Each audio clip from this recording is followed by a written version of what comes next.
Hello everyone. In this video, we are going to discuss on GSTR1 form number. Okay, form number GSTR1 के ऊपर हम लोग discussion करेंगे. सारे के सारे टेबल्स को हम लोग डिटेल में समझेंगे. ओके, और उसके बाद नेक्स्ट वीडियो में हम लोग प्रैक्टिकली जीएसटी पोर्टल पर लॉग इन करके समझेंगे. ठीक है ना? Let us start with this GSTR1 form. अभी GSTR1 करके जो फॉर्म नंबर है, ओके, इसका जो हेडिंग है ये आप लोग यहाँ पर पढ़ सकते हो. That is details of outward supplies of goods और सर्विसेज. मतलब जो भी चीजें हम लोगों ने बेची है, ओके, उसका डिटेल डालना है. Outward supplies. इनवर्ड सप्लाईज का डिटेल्स आप लोगों को नहीं डालना है. ओके, हम लोगों ने लास्ट वीडियो में ही डिस्कस किया कि इनवर्ड सप्लाई का डिटेल हम लोग को देने का जरूरत ही नहीं, क्योंकि जो पर्सन का आउटवर्ड सप्लाईज है, ओके, अगर समझो मैंने आउटवर्ड सप्लाई किया तो it is by default inward supply for other person. Okay, so यहाँ पर कैसा है कि आउटवर्ड में दिखाऊंगा तो आप लोग को इनवर्ड दिखाने का जरूरत नहीं. गवर्नमेंट को ऑटोमेटिकली मालूम पड़ेगा कि अगर कोई पर्सन सेल कर रहा है तो सामने वाले ने परचेस किया. सो हमें क्या करना है, हम लोग को सिर्फ आउटवर्ड सप्लाईज का डिटेल फर्निश करना है. आ रहा है क्या पॉइंट समझ में? ओके, अब हम लोग ना समझते हैं कि GSTR1 का फ्रीक्वेंसी क्या होता है. फ्रीक्वेंसी मतलब कितने टाइम में फाइल करना है और कब तक फाइल करना. तो यहाँ पर ना दो फ्रीक्वेंसी है. जिन लोग का प्रीवियस ईयर का टर्नओवर सेल्स अगर अप टू 5 करोड़ है, ओके, जिन लोग का पिछले साल का सेल्स अप टू 5 करोड़ है, गवर्नमेंट कहता है कि आप लोग चाहो तो आप लोग क्वार्टरली फाइल कर लो. आप लोग कैसे फाइल करो? क्वार्टरली फाइल करो. मतलब 3-3 महीने में एक बार. अब 3 महीने में एक बार मतलब कोई भी 3 महीने में एक बार नहीं. अप्रैल टू जून, तो ये एक क्वार्टर माना जाएगा. क्वार्टर मतलब 3 मंथ. तो April to June is one quarter. Okay, July to सितंबर इसका एक साथ रिटर्न जाएगा. अक्टूबर टू दिसंबर इसका एक साथ रिटर्न जाएगा. और जनवरी टू मार्च इसका एक साथ रिटर्न जाएगा. ओके, इसको हम लोग बोलते हैं क्वार्टरली. अब इसका ड्यू डेट क्या रहेगा वो समझते हैं. ड्यू डेट इन सभी का जो ड्यू डेट रहता है, the due date is 13th of month succeeding quarter. Okay, 13th of month succeeding quarter. मतलब यहाँ पर अगर हम लोग कहें अप्रैल टू जून का बात करते, सो अप्रैल टू जून का जो रिटर्न रहेगा, it is to be filed by 13th July. Okay, July to सितंबर का रहेगा, it is to be filed by 13th October and so on. इस तरीके से फाइल. पॉइंट समझ में आ रहा है? तो ये हो गया अपना क्वार्टरली का फ्रीक्वेंसी. ओके, किसको एप्लीकेबल है? जिन लोग का टर्नओवर कितना है, अप टू 5 करोड़ से. ओके, एंड टर्नओवर अगर 5 करोड़ के ऊपर रहेगा, okay, if your turnover is more then 5 CR, तो उस केस में हम लोगों को मंथली फाइल करना है. कैसे करना है? मंथली. मतलब if previous years turnover is more then 5 crore, तो आप लोग को हर महीने GSTR1 फाइल करना. ओके, हर महीने करना है. मतलब क्या?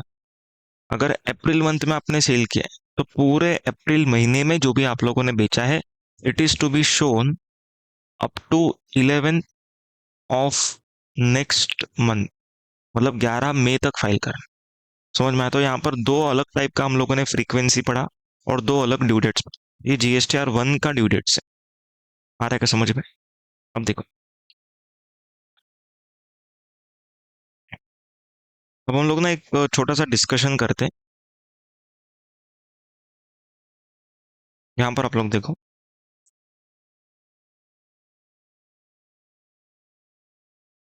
फॉर एग्जाम्पल, मेरा टर्नओवर अप टू 5 करोड़ है. ओके, मेरा टर्नओवर कितना है? Up to 5 crore. और मैंने मानो कि क्वार्टरली में ऑप्ट किया. मतलब मैं अप्रैल से लेकर के जून तक जो भी सेल करूंगा, वो पूरा का पूरा सेल्स मैं दिखाऊंगा 13th जुलाई को. ओके, ये हो गई बात क्वार्टरली वाली. ठीक है, समझो कि ए करके एक सप्लायर है. ओके, उसने बी करके रिसिपिएंट को कुछ गुड्स बेचा. A is under quarterly system and B is under monthly system, क्योंकि बी का सेल्स होगा 5 करोड़ के ऊपर। ठीक है, अब देखो क्या हो रहा है। ए ने सेल किया क्वार्टरली, तो यहां पर ए ने समझो अप्रैल में सेल किया, फिर भी ये रिपोर्ट कब करेगा?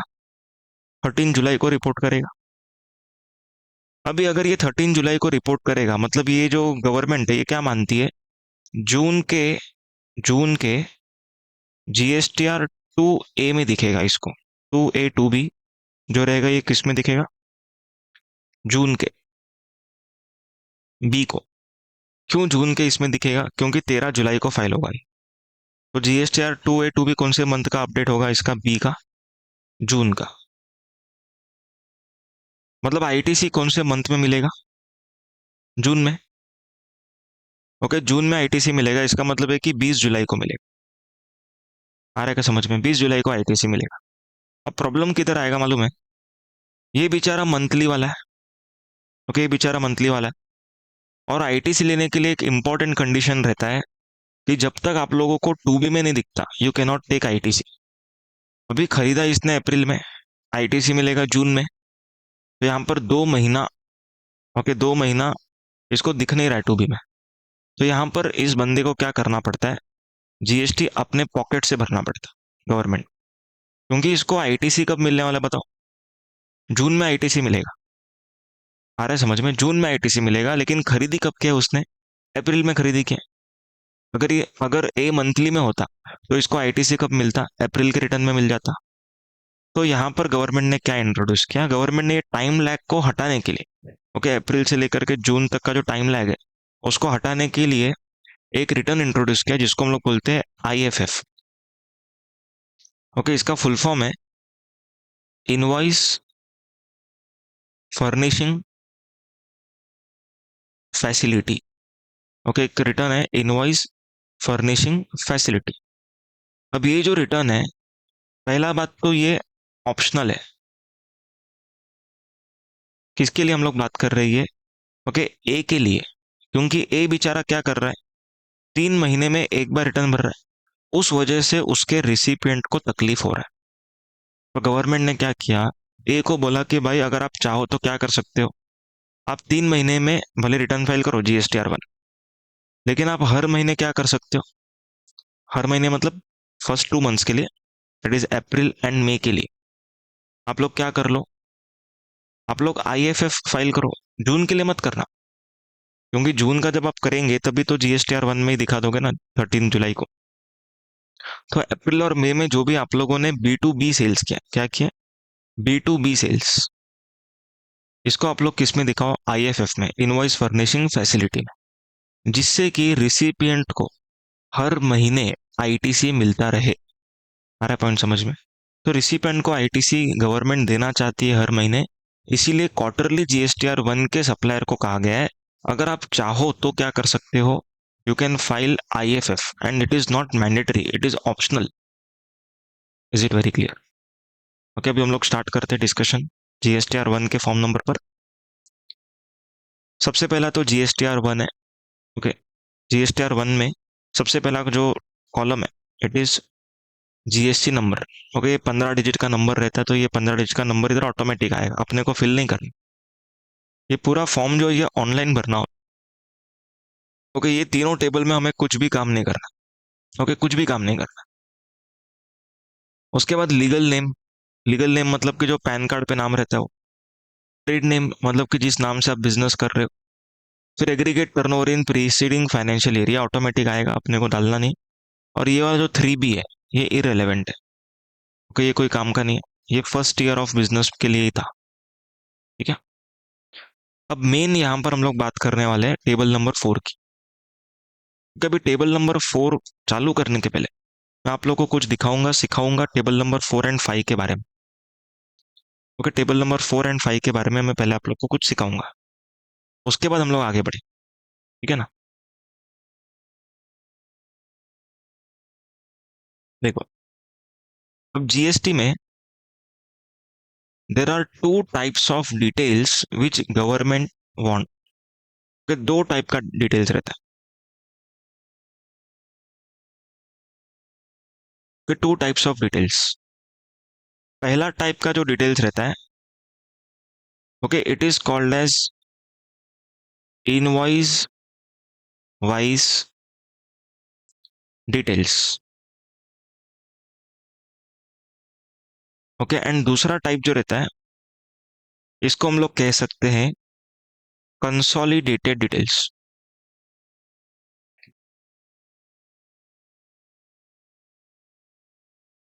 समझ में आ रहा है? दो टाइप का डिटेल्स रहता है, एक रहता है इनवॉइस वाइज डिटेल्स एंड दूसरा होता है कंसोलिडेटेड डिटेल्स।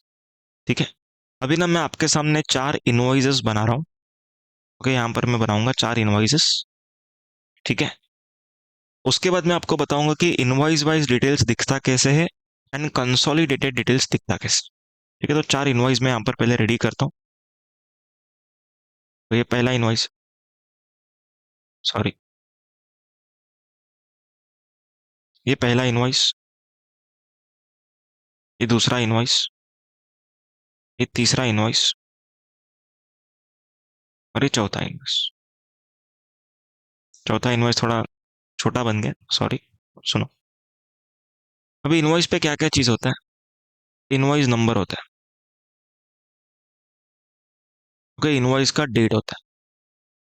उसके बाद name, address and GST number होता है, अगर होगा तो। किस किस का?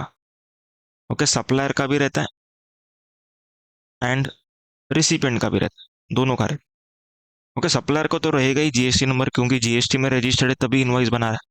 लेकिन हो सकता है कि रिसिपिएंट का ना हो।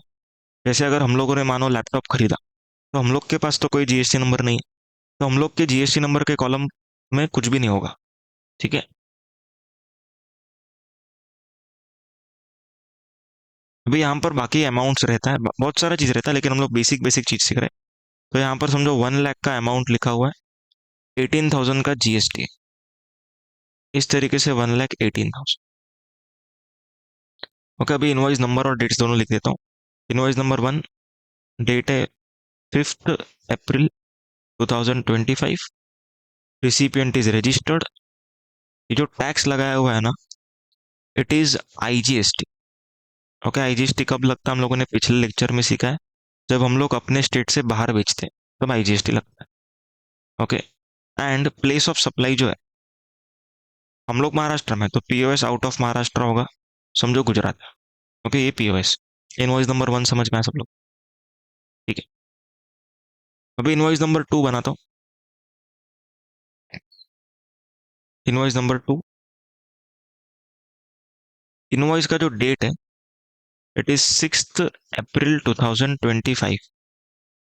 Okay, name, address and GST number. Okay, supplier का सब कुछ मेंशन रहेगा, रिसिपिएंट का भी सब कुछ मेंशनड है। ओके, यहाँ पर समझो आपने 90,000 का सामान बेचा। ओके, और जीएसटी लगाया आपने 8,100। 8,100। ओके, ऐसा दोनों जीएसटी। सो टोटल हो गया यहाँ पर आपका, हम्म, कितना हो रहा है? 98 + 8, 1,06,000, 1,06,200। समझो इस तरीके से।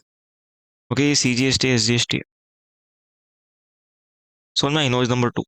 अब इनवॉइस नंबर 3 बनाता हूँ। इनवॉइस नंबर 3,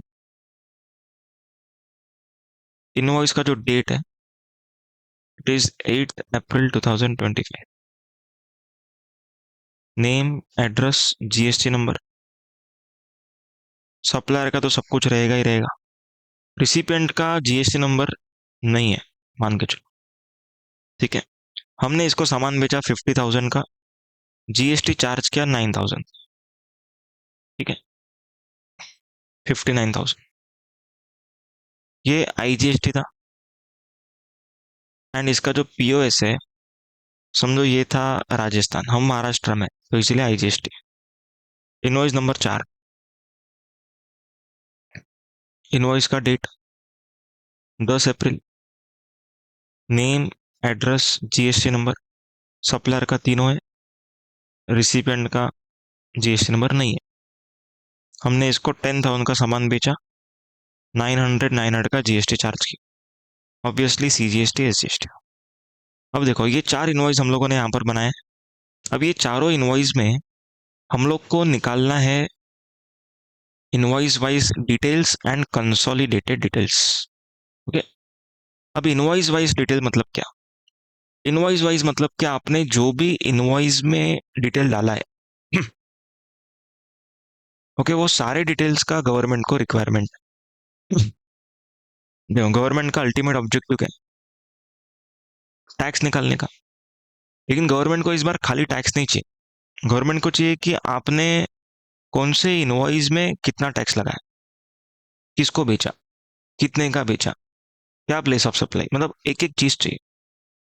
ओके, तो मैं इनवॉइस वाइज डिटेल्स का यहाँ पर कंटेंट लिख के दे रहा हूँ आप लोग को। इनवॉइस वाइज डिटेल्स यहाँ पर देखो।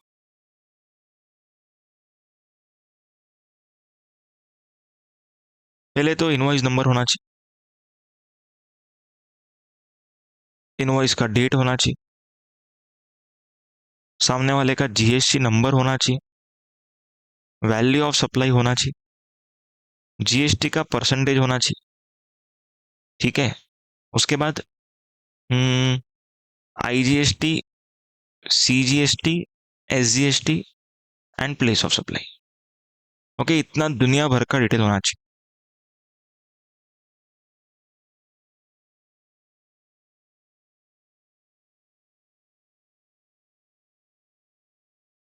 इसको हम लोग बोलते हैं इनवॉइस वाइज डिटेल्स।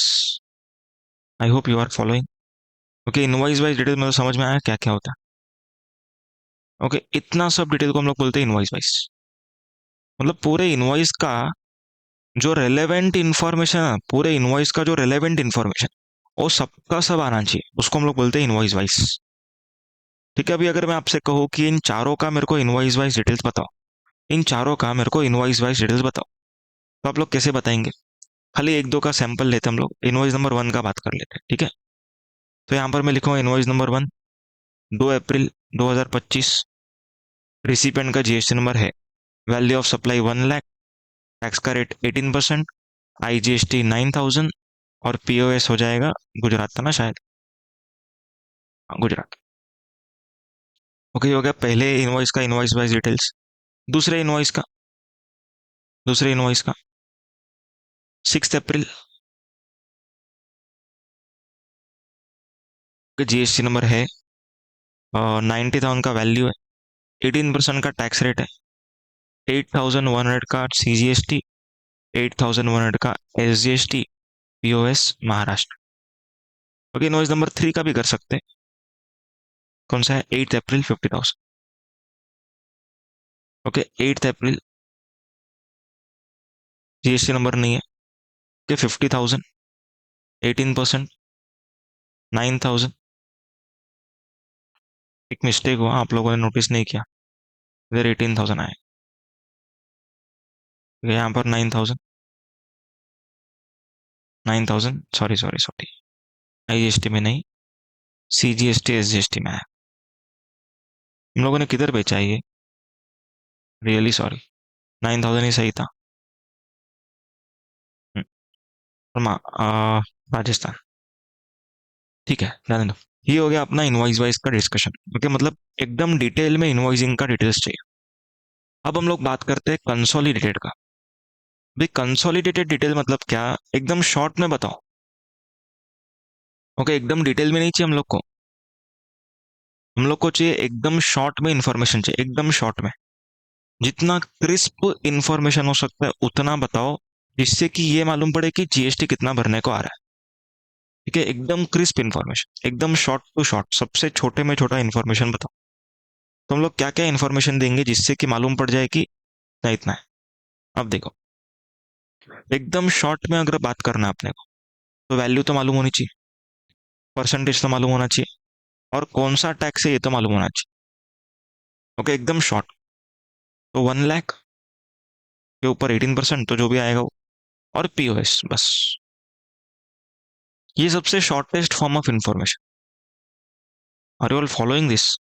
एकदम शॉर्टेस्ट फॉर्म ऑफ इंफॉर्मेशन, सबसे छोटे में छोटा इतना इन्फो दिया तो भी बस है। तो अभी यहाँ पर अगर मैं कहूँ कि मेरे को इस तरीके से डिटेल दिखाना है, तो मेरे को इसको ना किस तरीके से बाइफरकेट करना पड़ेगा? कहना से जिधर महाराष्ट्र है, मतलब जिधर टैक्स कॉमन है, यहाँ पर भी सीजीएसटी एसजीएसटी और यहाँ पर भी सीजीएसटी, और इन दोनों का रेट भी सेम है, तो मैं इन दोनों को क्लब कर सकता हूँ। ओके, तो मैं क्या करूंगा, 90 प्लस 10,000। ओके, 1 लाख का सेल्स है मेरा। ओके, 1 लाख का सेल्स हो गया, 18% जीएसटी है। ओके, इधर 9,000, इधर 9,000, एंड पीओएस महाराष्ट्र। मतलब क्या कर दिया हम लोगों ने, दो इनवॉइसेस के इंफॉर्मेशन को मर्ज कर दिया। कौन से इनवॉइस को मर्ज कर दिया इधर? सेकंड एंड फोर्थ को। समझ में आया क्या? अब मेरे को बताओ, invoice number 1 and invoice number 3, क्या इन दोनों को मर्ज किया जा सकता है कि नहीं? चलो सोचो एंड बताओ, क्या इनवॉइस नंबर 1 एंड 3 इन दोनों के इंफॉर्मेशन को क्या मैं मर्ज कर सकता हूँ? आंसर इज मैं मर्ज नहीं कर सकता। क्यों मर्ज नहीं कर सकता? बिकॉज यहाँ का पीओएस गुजरात है और यहाँ का पीओएस क्या है? Rajasthan. So I can not merge the details of invoice number 1 and invoice number 3। दोनों को मर्ज नहीं कर सकता, अलग से दिखाना पड़ेगा। तो यहाँ पर मेरे को अलग अलग से दिखाना पड़ेगा। तो इनवॉइस नंबर 1 का वैल्यू 1 लाख है, टैक्स का रेट 18% है, आईजीएसटी, बट पीओएस क्या है? फर्स्ट वाले का गुजरात। उसके बाद जो और एक था, थर्ड वाला ना, 50,000, तो 50,000 का वैल्यू था। ओके, 18% का जीएसटी था, 9,000 का आईजीएसटी था, एंड राजस्थान। सबको समझ में आया? इसको हम लोग बोलते हैं कंसोलिडेटेड डिटेल्स। तो इनवॉइस वाइज इस तरीके से दिखेगा, कंसोलिडेट इस तरीके से दिखेगा। तो दोनों में डिफरेंशिएशन का फैक्टर क्या मालूम है? यहाँ पर invoice number, invoice date and GST number. Okay, ये तीनों एक्स्ट्रा है, मैंने हाईलाइट कर दिया, जो एक्स्ट्रा है हाईलाइट कर दिया। अगर मैं इन तीनों को हटा देता हूं ना, तो ऑटोमेटिकली मेरे को क्या करना पड़ेगा, उसका ग्रुपिंग करना पड़ेगा, मतलब उसको मर्ज करना पड़ेगा। Are you all getting the point? तो इनवॉइस वाइज का मीनिंग एंड कंसोलिडेट का मीनिंग समझ में आया क्या? ये कब हम लोग को किस तरीके से रिपोर्टिंग करना है वो सीखना बाकी है। अभी हम लोगों ने क्या डिस्कशन किया कि इनवॉइस वाइज मतलब क्या एंड कंसोलिडेट मतलब क्या, ये डिस्कशन की। अभी हम लोग क्या डिस्कशन करेंगे, कब हम लोग को कैसा डिटेल दिखाना है। ओके, कब हम लोग को कैसा डिटेल दिखाना है। ठीक है, अब सुनो, गवर्नमेंट क्या कहता है? गवर्नमेंट ये कहता है कि जब सामने वाला पर्सन आईटीसी लेने वाला है, ओके ध्यान से सुनना, ओके जब सामने वाला पर्सन आईटीसी लेने वाला है, कब लेने वाला होता है आईटीसी, वो बताओ मेरे को। जब उसके पास जीएसटी नंबर होगा, और जीएसटी नंबर होगा उसको हम लोग क्या नाम देते हैं? उसको हम लोग बोलते हैं बी टू बी। आ रहा है क्या समझ में? मतलब कि अगर सामने वाले के पास जीएसटी नंबर है, तो मुझे उसको, मैंने जो उसको सेल किया, ओके वो डिटेल्स मुझे कैसे दिखानी पड़ेंगी? इनवॉइस वाइज डिटेल्स कैसे दिखानी पड़ेंगी? Invoice wise details. मतलब मान के चलो मेरे पास जीएसटी नंबर है, आपके पास भी जीएसटी नंबर है, तो मुझे किस तरीके से डिटेल्स को गवर्नमेंट को प्रेजेंट करना है, जो चीज मैंने आपको बेची, तो यहाँ पर गवर्नमेंट से आपको दिखाना पड़ेगा किस तरीके से, इनवॉइस वाइज दिखाना है। कैसे दिखाना है? Invoice wise. उसके बाद गवर्नमेंट कहता है, अगर आप किसी कंज्यूमर को सेल करते हो ना, कंज्यूमर को, मतलब जिसके पास जीएसटी नंबर नहीं है, ओके जिसके पास जीएसटी नंबर नहीं है, तो ऐसे केस में आपको क्या करना है, आपको चेक करना है कि आपका कंज्यूमर क्या आपकी स्टेट का है या फिर दूसरे स्टेट का है।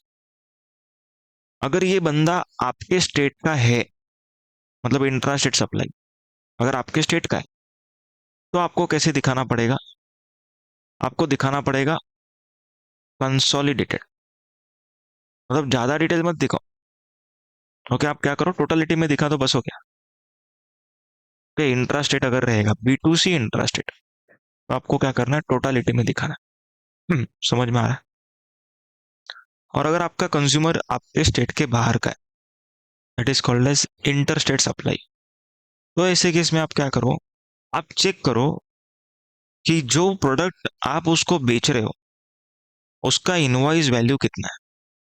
अगर इनवॉइस वैल्यू 1 लाख के ऊपर का है तो आप लोगों को दिखाना पड़ेगा इनवॉइस वाइज। ओके, और अगर आप लोग का वैल्यू 1 लाख से कम है तो फिर आपको दिखाना पड़ेगा कंसोलिडेटेड। समझ में आ रहा है क्या पॉइंट, क्या बोला? तो इस तरीके से आप लोग को दिखाना है।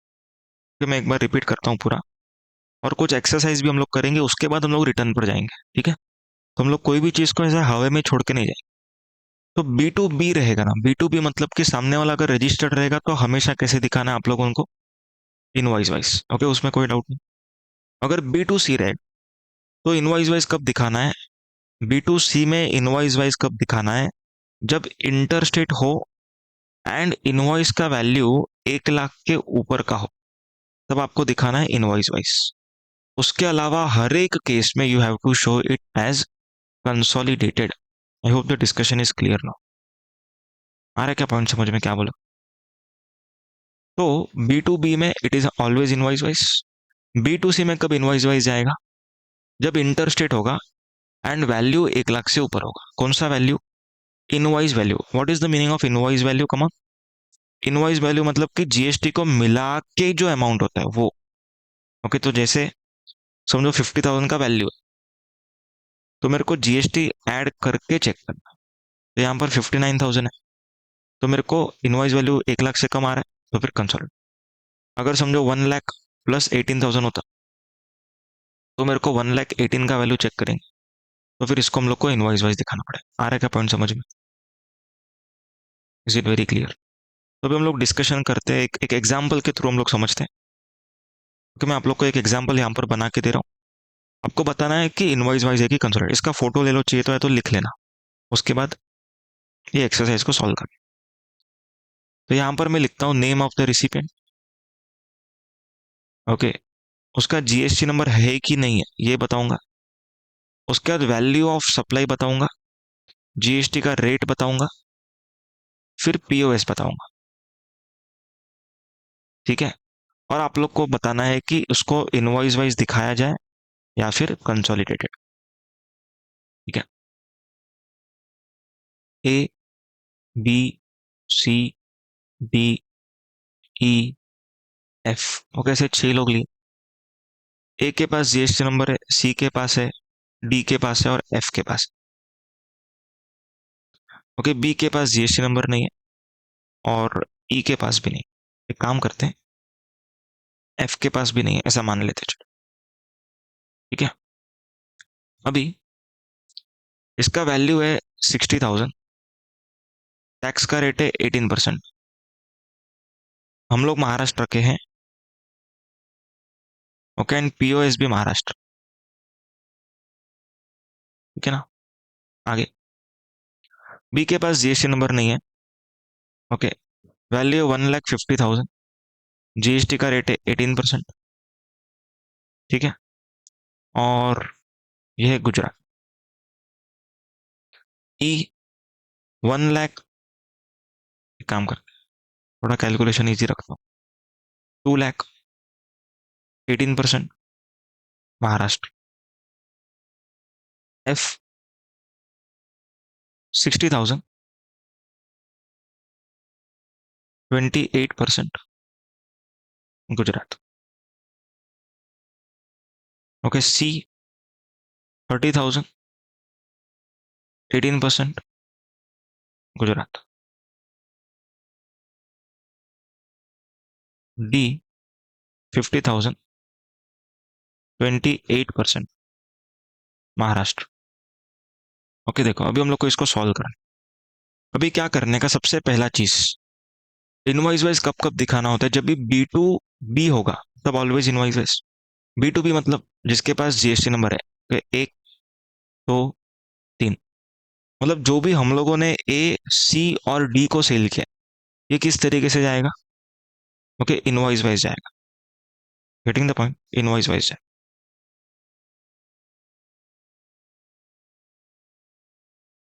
उसके बाद उसके बाद जिनके पास जीएसटी नंबर नहीं है, ओके, जीएसटी नंबर नहीं है, मतलब B to C interstate more than 1 lakh. Okay, B to C, A, sorry, B, E और एफ है। ओके, इंटरस्टेट बी, ई और एफ है। ठीक है, नहीं सॉरी, अनरजिस्टर्ड बी, ई और एफ है। ओके, अभी इसके अंदर इंटरस्टेट कौन सा चेक करो। ओके, ये इंटरस्टेट है और ये इंटरस्टेट। ओके, तो यहाँ पर क्या करेंगे हम लोग, बी टू सी इंटरस्टेट ये दो है। अभी इन दोनों में से कौन से का वैल्यू 1 लाख के ऊपर है, इनवॉइस वैल्यू 1 लाख के ऊपर है ना, इसे बी वाले का। सो बी वाले का दिखाना पड़ेगा इनवॉइस वाइज, एंड बाकी दोनों का कैसे दिखाना पड़ेगा, consolidated. I hope the discussion is clear. तो क्या करना है आप लोग को, पहले बी टू बी को सिलेक्ट कर लो, ये हो गया। उसके बाद बी टू सी में क्या चेक करेंगे, इंटरसेट कौन से है, और इंटरसेट मिलने के बाद क्या चेक करेंगे, इनवॉइस का वैल्यू 1 लाख से ऊपर किसका है। तो इस तरीके से आपको रिपोर्टिंग करना। आ रहा है क्या समझ में? अब हम लोग टेबल पे जाते हैं। देखो, ये जो फोर्थ नंबर है ना, यहाँ पर क्या लिखा है, हेडिंग पढ़ते हैं। Taxable outward supplies made to registered persons. क्या वर्ड यूज किया, मेड टू रजिस्टर्ड पर्सन्स। मतलब कि हम लोगों ने किसको सेल किया तो दिखाना है हम लोग को। ओके, रजिस्टर्ड पर्सन को जो हम लोगों ने बेचा ना, वो दिखाना है। अब the discussion is clear. Okay, registered person को जो हम लोग बेच रहे हैं ना, वो दिखाना है इसमें। तो मुझे बताओ, अपना वाला जो एग्जाम्पल चालू था, ओके, ये पूरा जो एग्जाम्पल आपके सामने सेट किया हुआ है, ये एग्जाम्पल में से टेबल नंबर 4 में किस किस का हम लोग सेल्स दिखाएंगे। मेड टू रजिस्टर्ड पर्सन, बताओ इनमें से कौन से रजिस्टर्ड थे, कि ए, सी एंड डी। तो इन तीनों का डिटेल्स कहां पर जाएगा, ओके, टेबल नंबर 4 में जाएगा। ओके, टेबल नंबर 4 में जाएगा। आई hope the discussion is clear. ठीक है, अभी हेडिंग वाइज हम लोग बात कर लेते हैं। टेबल नंबर 5 का हेडिंग देखते हैं। अभी यहाँ पर ना अमेंडमेंट हुआ है, लेकिन यहाँ ये फॉर्म ये लोगों ने चेंज नहीं किया। ओके, तो ये लोग का ये लापरवाही है। तो ये ₹1 लाख है। ओके, तो प्रैक्टिकली तो चेंज हो ही जाना चाहिए, बट लॉ में चेंज हो चुका है, प्रैक्टिकली ये लोगों ने चेंज नहीं किया। ठीक है, अभी क्या लिखा है, हेडिंग बढ़ो। Taxable outward, taxable outward inter state supply to unregistered person where invoice value is more than 1 lakh. मतलब हम लोग को यहाँ पर क्या बोल रहे हैं, आपने दूसरे स्टेट में किसको बेचा है वो बताओ। और वो अनरजिस्टर्ड होना चाहिए, और उसका इनवॉइस का वैल्यू कितने से ज्यादा होना चाहिए, 1 लाख से ऊपर। अब मेरे को बताओ B to C.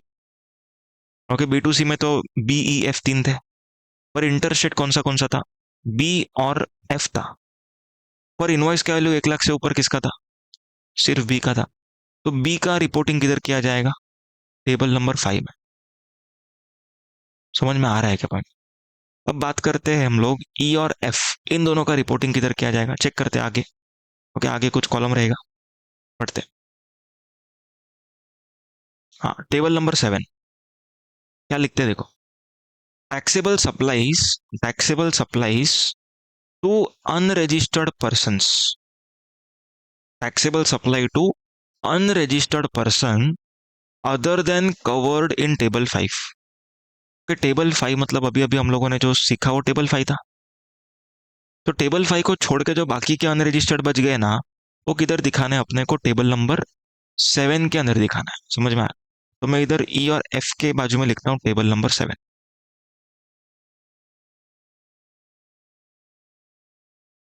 I hope you are getting the point. Okay, कौन सा इनवॉइस किधर रिपोर्टिंग करना है, समझ में आ रहा है क्या?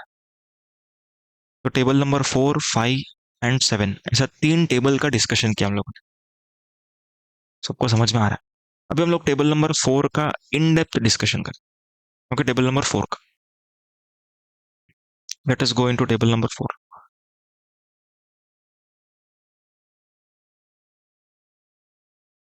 अभी टेबल नंबर 4 में क्या डिटेल चाहिए, हम लोगों ने ऑलरेडी देख लिया है, ये ऑलरेडी देख लिया। खाली अभी यहाँ पर फॉर्मली बता देता हूँ, तो आप लोग को एक भरोसा आ जाएगा मेरे ऊपर। ठीक है, चलो। सबसे पहला जीएसटी नंबर। ओके, उसके बाद इनवॉइस का डिटेल्स, क्या क्या इनवॉइस का डिटेल चाहिए। इनवॉइस नंबर चाहिए, इनवॉइस का तारीख चाहिए, इनवॉइस का वैल्यू चाहिए। ध्यान से सुनना, ये टैक्सेबल वैल्यू नहीं है, ये कौन सा वैल्यू है। Okay, here they are referring to invoice value. Okay, invoice value को ये लोग रेफर करते हैं। उसके बाद रेट चाहिए। अगर सीजीएसटी एसजीएसटी 9% रहेगा तो इधर 9 नहीं लिखना है, इधर 18% लिखना। समझ में आया। उसके बाद बोलते हैं टैक्सेबल वैल्यू। ओके, मतलब इनवॉइस वैल्यू भी दिखाना है और टैक्सेबल वैल्यू भी दिखाना है। तो टैक्सेबल वैल्यू समझो 1 लाख रुपीज होगा, तो इनवॉइस में कितना आएगा, 1,18,000। IGST, CGST, SGST and cess and place of supply अपने को यहाँ पर सिलेक्शन करना है, ड्रॉप डाउन रहता है। ओके, उससे हम लोग को सिलेक्शन करना है, हम लोग को खुद से टाइप बाइप नहीं करना, प्लेस ऑफ सप्लाई। पीओएस किसके लिए मैटर करता है, ओके, आईजीएसटी के लिए। सीजीएसटी एसजीएसटी अगर लग रहा है तो POS will be by default the same state of supplier. समझ में आया क्या पॉइंट। अब देखो, टेबल नंबर 4 के अंदर 3 भाग है, अलग अलग 3 part. Okay, 3 part table number 4 के, जिसको हम लोग यहाँ पर देख सकते हैं, table number 4A, table number 4B and table number 4C। 3 part. भी तीनों का हेडिंग पढ़ेंगे और डिस्कशन करेंगे कि इन तीनों में क्या हम लोग को रिपोर्टिंग करना है exactly. Okay, let us start. supplies other than those other than those attracting reverse charge, and second लिखा हुआ है, मतलब अदर देन दोस का बात करना है, other then those attracting reverse charge, and second other than those supplies made through e commerce operator. मतलब इन दोनों को छोड़ के टेबल नंबर 4A, तो इन दोनों को कहाँ दिखाना है, obviously table number 4B and table number 4C। ठीक है, अब हम लोग ना table number 4A, 4B, 4C, इन तीनों को हम लोग डिस्कशन करते हैं, डिटेल में डिस्कशन करते हैं। ठीक है, नाउ लिसन। अभी मैं पहले रिवर्स चार्ज का बात करता हूँ। ओके, रिवर्स चार्ज मैकेनिज्म क्या होता है, हम लोग पहले डिस्कशन करें।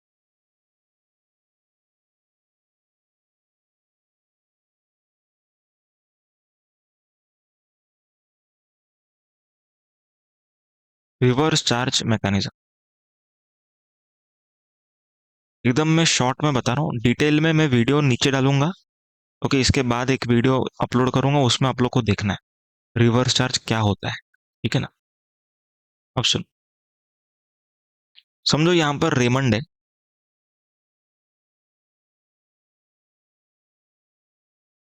ओके, रेमंड ने आप लोगों को क्लोथ बेचा, मतलब कपड़े बेचे, शर्ट पैंट। समझो आप लोगों ने 10,000 का शॉपिंग किया, तो इस बार रेमंड क्या करता है, आप लोगों से जीएसटी कलेक्ट कर। ओके, तो रेमंड आप लोगों से टोटल कितना रुपया कलेक्ट करेगा, कहना इसे 11,800। तो Raymond has collected 11,800 from you, and Raymond is going to pay GST to government.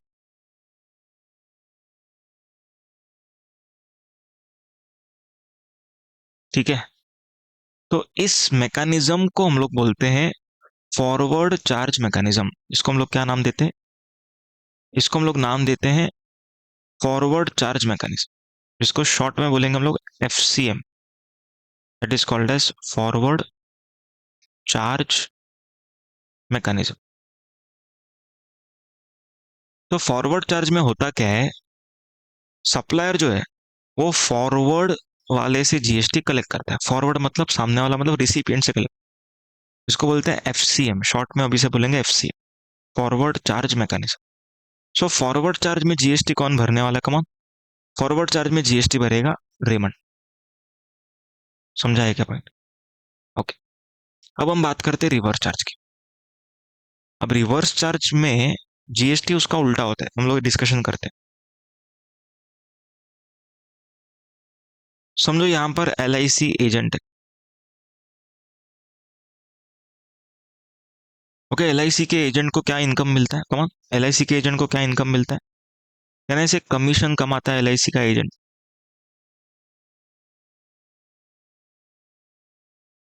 किससे कमाता है?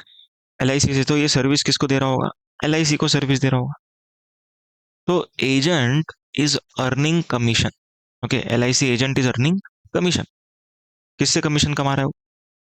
एलआईसी से। तो एलआईसी एजेंट को हम लोग कहते हैं supplier. Okay, LIC agent supplier है। आप ऐसा मत समझो कि एलआईसी सप्लायर है। एलआईसी सप्लायर कब है? जब उसने हमको पॉलिसी बेचा तब एलआईसी सप्लायर। बट जब वो एजेंट से सर्विस लेती है तब एलआईसी बिकम्स रिसिपिएंट, क्योंकि कमीशन का पेमेंट कर रहा है एलआईसी। तो रिसिपिएंट का डेफिनेशन एकदम सिंपल, दिमाग में क्लियर कर दो। Recipient means the person who is paying consideration. अब ये लेक्चर के लिए आप लोगों ने मुझे पैसा दिया, तो आपके जेब से पैसा गया, so you are the recipient. तो वैसे ही एलआईसी के जेब से कमीशन जाता है, इस वजह से एलआईसी बिकम्स रिसिपिएंट। आ रहा है समझ में? क्लियर है कब? अब देखो, अब मुझे सिंपल क्वेश्चन का आंसर दो। पूरे इंडिया में कितनी एलआईसी कंपनीज? देखो, एलआईसी के ब्रांचेस बहुत होंगे, मैं बोल रहा हूँ ओवरऑल। ओवरऑल ये सब ब्रांचेस भी तो एक ही कंपनी का ब्रांच है ना। तो एलआईसी पूरे वर्ल्ड में, पूरे इंडिया में एक ही। नो डाउट अलग अलग स्टेट्स में अलग अलग रजिस्ट्रेशन होगा, लेकिन तो भी हम लोग इसको एक कंपनी मान के चल सकते हैं। और एलआईसी एजेंट कितने होंगे? लैक्स। तो जैसे पिछले वाले केस में गवर्नमेंट ने जीएसटी किससे लिया था? पिछले वाले केस में गवर्नमेंट ने जीएसटी किससे लिया था? रेमंड से लिया था, यानी कि सप्लायर से लिया था। लेकिन क्या इस बार गवर्नमेंट एलआईसी एजेंट से जीएसटी लेना पसंद करेगा क्या? नहीं पसंद करेगा। क्यों पसंद नहीं करेगा? कौन क्यों पसंद नहीं करेगा? क्योंकि लाखों लोगों से जीएसटी लेना is difficult case, it is a difficult task. तो गवर्नमेंट क्या सोचता है, ये लाखों लोगों को हम लोग बोलेंगे भाई तुम लोग रहने दो, तुम जीएसटी मत भरो, तुम जीएसटी मत भरो। किसको जीएसटी भरने दो? एलआईसी को जीएसटी भरने दो। तो एलआईसी क्या बोलता है? सर, मैं इन लोगों को 1 लाख रुपया दूंगा, 1,18,000 नहीं दूंगा, सिर्फ 1 लाख रुपया दूंगा। और बचा हुआ 1 लाख किसको दूंगा मैं? Directly to government. तो इसको हम लोग कहते हैं रिवर्स चार्ज मैकेनिज्म। आ रहा है समझ में? तो यहां पर क्या हुआ, एलआईसी ने जो सर्विस प्रोवाइड किया, it was taxable under reverse charge. क्योंकि एलआईसी ने जो भी सर्विस दिया, it was taxable under reverse charge. इस वजह से एलआईसी को टैक्स पे करने का जरूरत पड़ा क्या? नहीं पड़ा। समझा पॉइंट? ओके, तो ये सेल्स किसका हुआ मेरे को बताओ, एलआईसी वाला एग्जाम्पल जो है। ओके, ये एग्जाम्पल में ओके सेल्स किसका हुआ? सिंपल क्वेश्चन का आंसर चाहिए। ओके, एलआईसी एजेंट और एलआईसी के बीच में सेल्स किसका हुआ? ये आंसर इज एलआईसी एजेंट का सेल हुआ। तो एलआईसी एजेंट ने जो भी सेल्स किया है, this sales is attracting reverse charge.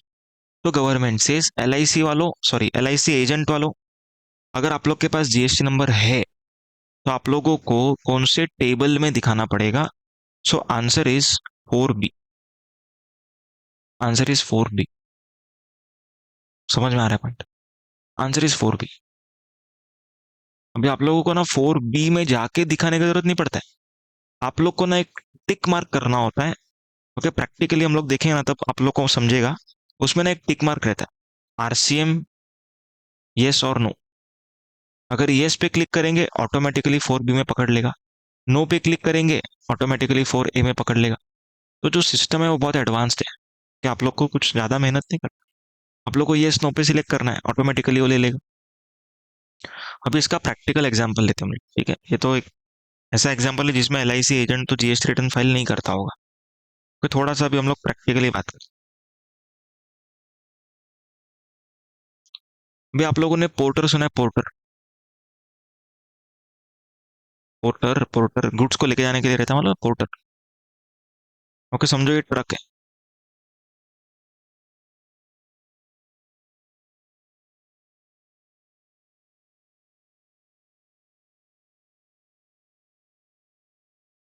कि पोर्टर करके गाड़ियां रहती है, आप लोग को मालूम रहेगा।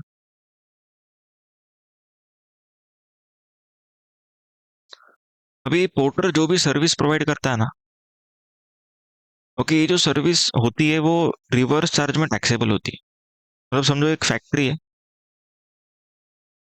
ओके, पोर्टर ने फैक्ट्री को सर्विस दिया, समझो 10,000 रुपीज का सर्विस दी। तो गवर्नमेंट क्या बोलता है, पोर्टर आपको जीएसटी नहीं भरना है, आपको जीएसटी नहीं भरना है। आप सेल करते जाओ, करते हो, सेल सेल करते हो, आपको जीएसटी नहीं भरना है। जीएसटी किसको भरना है? फैक्ट्री को। तो फैक्ट्री को 1,800 रुपया भरने का। आ रहेगा समझ में? Getting the point? अब देखो, पोर्टर के पास जीएसटी नंबर तो होगा, क्योंकि इतना बड़ा एंटिटी है, उसके पास जीएसटी नंबर होगा। तो पोर्टर को ये जो सेल्स है वो कहाँ पे रिपोर्ट करना पड़ेगा? 4B में रिपोर्ट करना पड़ेगा, क्योंकि पोर्टर जो भी सेल करता है वो रिवर्स चार्ज में टैक्सेबल है। सर हम लोग को कैसे मालूम पड़ेगा कि ये सर्विस रिवर्स चार्ज में है और ये सर्विस नहीं है? उसके लिए आप लोगों को एक वीडियो देखना पड़ेगा, इसके नीचे मैं डाल रहा हूँ उस वीडियो को, वो वीडियो को आपको देखना। ओके, उस वीडियो में आप लोग को डिटेल में समझाया है कि what is reverse charge mechanism, कौन से ट्रांजेक्शन पे रिवर्स चार्ज मैकेनिज्म लगता है, और जब कभी भी आपके सामने वो ट्रांजेक्शन आएगा, आप लोग को तुरंत क्लिक होना चाहिए कि अच्छा ये सर्विस रिवर्स चार्ज की। ओके, तो वो नीचे आपको वीडियो देखनी है। ओके, वो मेरा अलग से वीडियो रिकॉर्ड किया हुआ है, ठीक है, जो सीए में स्टूडेंट्स को पढ़ाया जाता है, वो रिवर्स चार्ज है। तो आप लोग 4B के लिए रिवर्स चार्ज के रिसिपिएंट नहीं होने चाहिए। 4B में दिखाने के लिए आप लोग कौन होने चाहिए? आरसीएम के सप्लायर होने चाहिए। क्या होने चाहिए? आरसीएम के सप्लायर होने चाहिए। Is it very clear? आपको समझ में आया क्या? आपको यहां दिखाना है। उसके बाद अभी हम लोग बात करते हैं supplies made through e commerce operator attracting TCS. Attracting TCS, अब ये टीसीएस क्या होता है, ई कॉमर्स ऑपरेटर क्या होता है, कि वो सब हम लोग सीखते हैं यहाँ पर, ठीक है। सो अभी जब कभी भी आपके दिमाग में ई कॉमर्स ऑपरेटर का बात आएगा ना, तब आपके दिमाग में एक अमेजोन का नाम पहले आता है। ओके, अमेजोन हो गया, या तो फ्लिपकार्ट हो गया, इस तरीके से, ठीक है। अभी टीसीएस जो है ना, टीसीएस, ओके, टीसीएस का full form is tax collection at source. Tax collection at source, ठीक है। अब सुनना, समझो कि यहाँ पर आप लोग कंज्यूमर कंज्यूमर, ओके, आप लोग को कुछ ऑर्डर करना है एबीसी से। तो आप लोग गए अमेजोन के वेबसाइट पे, आपने ऑर्डर प्लेस किया कि एबीसी करके एक बंदा है, उससे मेरे को कुछ खरीदना है। तो यहाँ पर ABC would be treated as supplier, Amazon would be treated as e commerce operator, okay, जो वेबसाइट बनाता है और वेबसाइट पे बहुत सारे लोगों का गुड सेल करता है। और ये जो पर्सन है, इसको नाम दिया जाता है रिसिपिएंट। क्या नाम देंगे इसको? रिसिपिएंट। अब सुनो ध्यान से। अब समझो आप लोगों ने ऑर्डर किया अमेजोन पर, समझो 2,000 का सामान ऑर्डर किया, 360 का जीएसटी लगेगा। तो अमेजोन वाला क्या करता है, आप लोगों से 2,360 रुपीज कलेक्ट कर लेता है। अमेजोन वाला कलेक्ट करता है, ध्यान से सुनना प्लीज, अमेजोन वाला कलेक्ट करता है। लेकिन मुझे एक बात बताओ कि who is the supplier of this goods? Okay, supplier जो है ना वो एबीसी। तो ये जो 360 अमेजोन ने कलेक्ट किया है, ओके, ये पे किसको करना है? एबीसी को पे करना है, एबीसी को पे करना है। तो अमेजोन क्या बोलता है, अच्छा अच्छा एबीसी आपको पे करना है, तो एक काम करते हैं, ये पैसा मैं आपको दे देता हूँ। तो अमेजोन जो है वो क्या करता है, 2,360 ये किसको देता है? एबीसी को देता है। लेकिन मुझे बताओ, क्या अमेजोन पूरा का पूरा पैसा दे देगा क्या उसको? नहीं देगा। वो क्या माइनस करेगा, बोलेगा भाई मैं इतना बड़ा वेबसाइट बना के बैठा हूँ, मेरा कमीशन तो दो।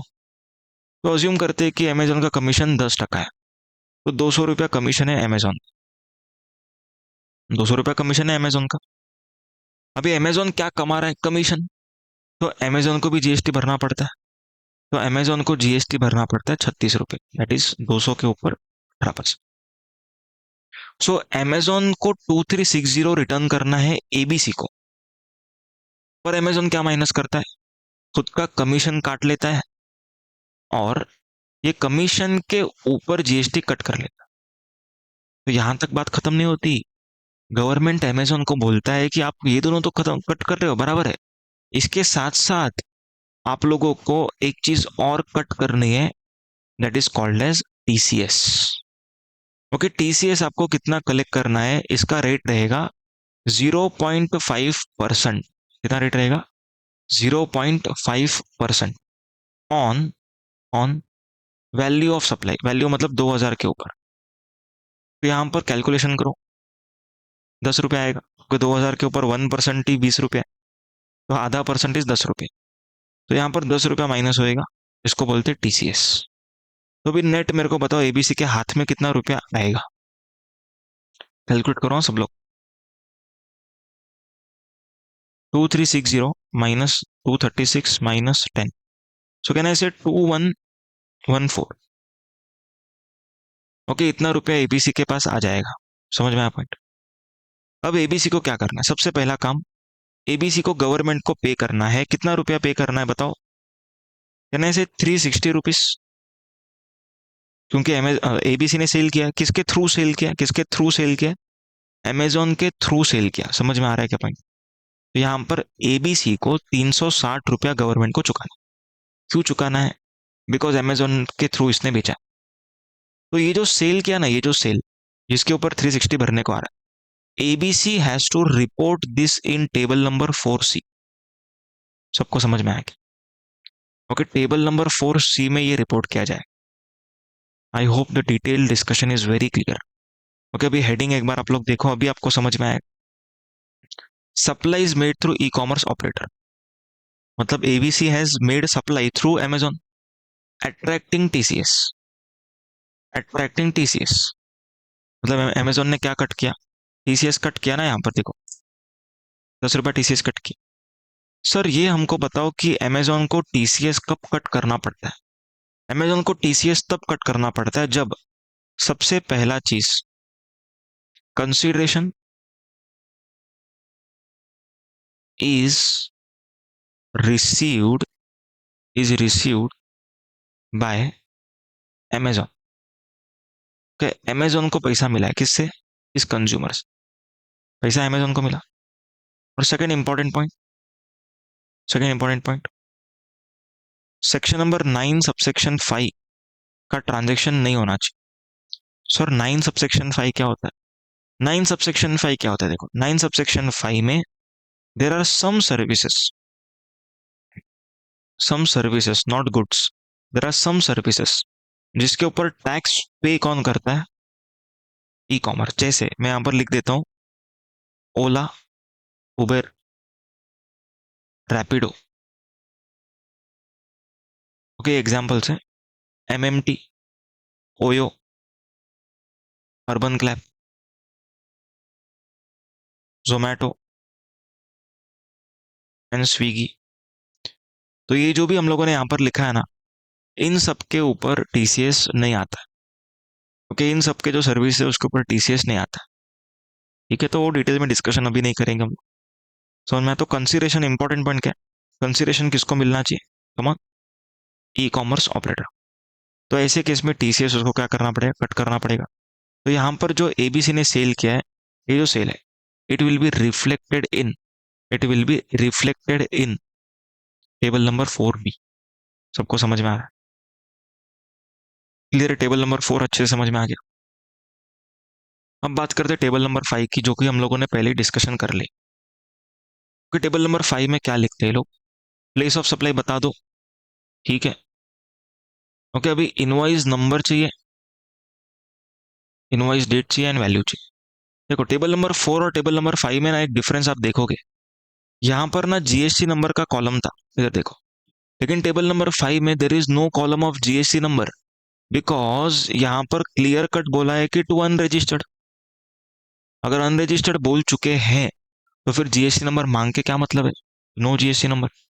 तो POS, invoice number, invoice date, value, rate, taxable value, and यहाँ पर आईजीएसटी लिखा हुआ है। क्यों आईजीएसटी सर? इधर सीजीएसटी एसजीएसटी क्यों नहीं है?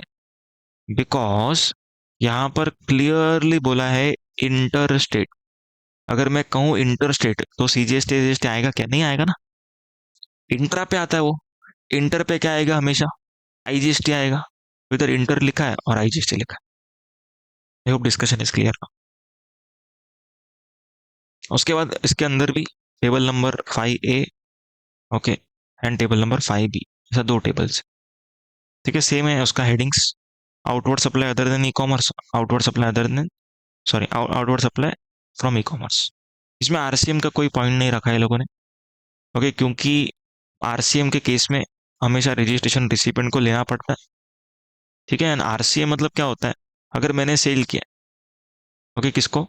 अनरजिस्टर्ड को, अनरजिस्टर्ड को, और अगर आरसीएम लग रहा है तो वो बंदे को टैक्स भरना है, मुझे नहीं भरना। तो मेरे को तो ऊपर ही दिखाना है टेबल नंबर 4 में। अब टेबल नंबर 7 का बात कर लेते हैं साथ में। तो टेबल नंबर 4, 5 और 7 ये तीनों खत्म हो जाए। इसमें लिखा है taxable supplies net of debit note, credit note. Net of debit note, credit note मतलब कि अगर आप लोगों ने मान के चलो 1 लाख का सेल किया और 20,000 का रिटर्न आया, तो आपको नेट 80,000 रुपया जो है ना, वो इधर दिखाना पड़ेगा। समझ में आया पॉइंट? तो नेट ऑफ करके दिखाना है, net off. Is it very clear? To unregistered person, again unregistered है, other than covered in table number 5। तो यहाँ पर ना इनवॉइस नंबर नहीं है, इनवॉइस वैल्यू नहीं है, ओके, इनवॉइस डेट नहीं। तो directly rate of tax, taxable value, GST के अमाउंट्स, एंड पीओएस भी। अच्छा, पीओएस का जरूरत नहीं, रियली सॉरी, पीओएस ऊपर ऑलरेडी कवर्ड है। देखो, इंटर ऊपर कवर कर लिया ना लोगों ने, इंटरशेड ऊपर कवर कर लिया, इधर, इधर इंटरशेड कवर किया ना। तो अभी नीचे क्या लिखा है लोगों ने? इंट्रास्टेट। समझ में आया क्या पॉइंट? क्लियर? अभी इसके अंदर इंट्रास्टेट है इधर, इस वजह से इधर, ओके, यहाँ पर इंट्रास्टेट लिखा हुआ है, तो हम लोग को पहले इंट्रास्टेट लिखना है, ओके, एंड उसके बाद नीचे इंटरस्टेट, यहाँ पर। ठीक है, तो यहाँ पर अप टू 2,50,000 है, तो इसको क्या कर दो, अप टू ₹1,00,000 कर दो, एंड रेट वाइज दिखाना है। वो तो यहाँ पर आईजीएसटी का कॉलम है, okay, amount, IGST, CGST, SGST, तीनों कॉलम। उसके बाद यहाँ पर हम लोग रीड कर लेते हैं, including supplies through e commerce attracting TCS, okay, other than that, okay, ऊपर अदर देन था, इधर क्या है? Including supplies. Then out of supplies mentioned in 7.1 है, मतलब जो 7.1A में आपने दिखा है उसमें से कितना ई कॉमर्स का है वो अलग से दिखाने का अपने को, जीएसटी नंबर वाइज। एंड उसके बाद पीओएस, मतलब ये रेट वाइज जाएगा, मतलब जब हम लोग प्रैक्टिकली दिखेंगे ना, कोई ऐसे नहीं दिखेगा, आपको थोड़ा सा कॉलम का फॉर्मेट अलग दिखेगा। तो ये वाला बुकिश है, इसके लिए हम लोग को ऐसे दिख रहा है। समझ में आ रहा है? ठीक। तो ये हम लोग का हो गया discussion on table number 4, 5 and 7। क्योंकि प्रैक्टिकली थोड़े से कॉलम्स अलग दिखते हैं, क्योंकि ये बहुत जूना है, इस वजह से इसको ऐसे दिख रहा है अपने को। प्रैक्टिकली आपको अलग दिखेगा, मैं बताऊंगा आपको। ठीक है,